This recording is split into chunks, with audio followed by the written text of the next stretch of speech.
J P. Nadda यांनी बुधवारी मुंबई दौरा केला। या दौऱ्यात मुंबईतील 6 लोकसभा निवडणूक मतदारसंघांचा आढावा घेण्यात आला।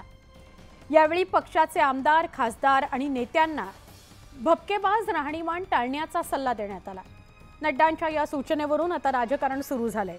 विरोधकांनी भाजप नेत्यांच्या राहणीमानावर बोट ठेवलंय। एकीकडे संजय राऊतांनी साध्या राहणीमानावरून थेट पंतप्रधान नरेंद्र मोदींवर टीकास्त्र डागलं, तर दुसरीकडे भाजप नेते नितेश राणे यांनी उद्धव ठाकरेंवर पलटवार केला। 90% भारतीय जनता पक्षाचे कार्यकर्ते आणि नेते परदेशी गाड्यांतून फिरतात आहेत की नाहीत हे नड्डांनी सांगावं।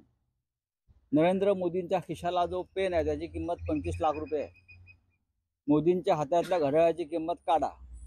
मोदींचा सूट 10 ते 15 लाखाचा।